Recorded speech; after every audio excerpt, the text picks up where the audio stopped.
Bom, primeiro que a gente tem que entender que o sono é uma necessidade fisiológica. É tão importante dormir quanto beber água, quanto fazer xixi, quanto fazer cocô. É uma necessidade fisiológica. Uma das coisas, das funções da gente dormir é para sonhar, porque a gente precisa sonhar. Porque o sonho é uma espécie de um. Eu vou falar isso, pode parecer deselegante, mas a metáfora é boa. O sonho é uma espécie de cocô psíquico. É uma coisa que precisa sair para fora. Então a gente precisa dormir para sonhar. Mas é só para sonhar que a gente precisa dormir? Claro que não. A gente precisa dormir porque o cérebro não para. Nós estamos o tempo todo com atividade cerebral, inclusive quando dormimos. Mas ele muda a frequência do cérebro. Ele precisa trabalhar em outras frequências. Olha que legal isso daí. O bichão não para. Pense num trabalhador incansável, é o cérebro. Mas ele precisa de estados especiais para fazer funções especiais. Então, a grosso modo aqui, né, não é o caso de ficar sendo muito específico, mas nós temos 5 estados eletroencefalográficos. O que é isso? Imagina, por exemplo, se eu colocar um eletroencefalograma de 24 horas. A gente ia perceber que a gente tem basicamente 5 ondas cerebrais. Então, repetindo, acordado, beta, meio dormindo, meio acordado, alfa, super importante, porque consciente e inconsciente ficam próximos. Mas daqui a pouco eu entro em teta. Tudo ondas cerebrais, nomes de letras gregas, nomes cerebrais, só isso. E em teta, ali tem uma fase em que eu entro em REM, no sono, no sonho, e começo a ter movimentos oculares, é aquele momento que a pessoa está sonhando. Depois, aprofunda mais ainda e vai para delta, que é o sono profundo, onde já não tem sonho. Mas o que acontece? Então, cada fase dessa existe uma importância de uma atividade cerebral. E o sono profundo, por exemplo, é muito importante que a gente tenha um sono profundo, porque é ali secretado alguns neurohormônios de imunidade. Olha que importante, algumas substâncias que ativam a nossa imunidade. Então, se nós não dormimos direito, nós começamos a ter problemas de imunidade. Doutor, e quando a higiene do sono não funciona? Então, aí nós temos uma insônia.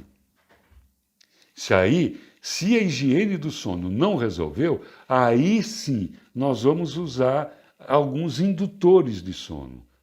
Podemos ainda colocar alguns exercícios e tal, mas se não resolveu, a gente vai usar indutores de sono, mas que eles devem ter meia-vida curta.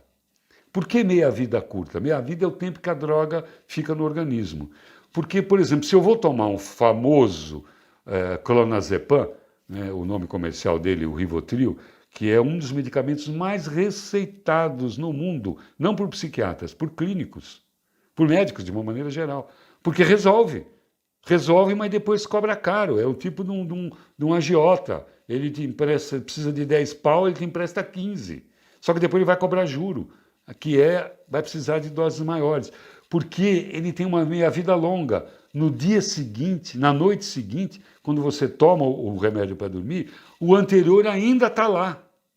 E vai acumulando, e vai criando tolerância. Então, a gente vai usar alguns medicamentos de meia-vida mais curta, só para durar durante o sono, ou só para induzir o sono, dependendo do tipo de insônia. Que tem pessoas que têm dificuldade de dormir. Depois que pega no sono, vai embora.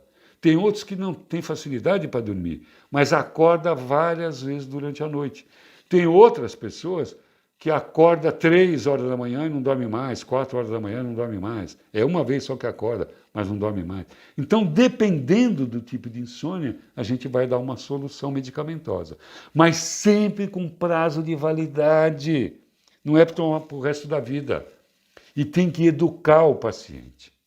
Isso, a função do médico, antes de mais nada, é ser um educador em saúde. Tem muito juízo com medicamentos que passam a barreira hematoencefálica. Porque ali é o CCO, é o Centro de Controle Operacional. Se eu coloco uma substância que altera outra, pode dar um problema sério. Então, precisa de juízo para tomar essas medicações. E por orientação médica, e principalmente na hora de retirar, tem que ter um desmame. Se tirar de repente, pode ter uma série de desconforto.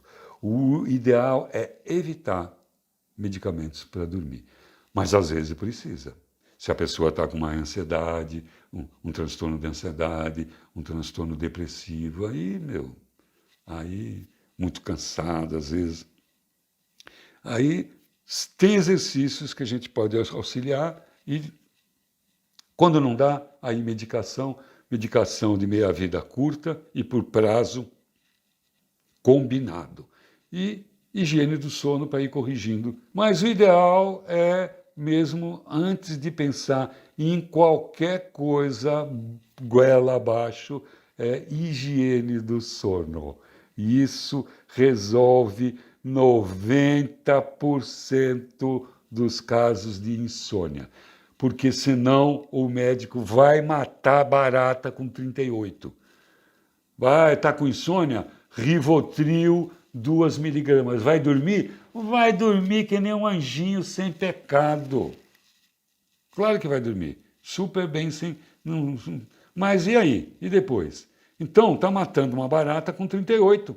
Será que uma chineladinha de borracha, uma sandalinha de borracha não mataria essa barata e acabaria o problema? Então, e cada vez mais as pessoas estão sofrendo com isso, com dificuldade para dormir. Então, higiene do sono. Higiene do sono é bem importante. Existe uma série de outras coisas que a gente pode falar aí, mas por hoje vamos ficar por aqui.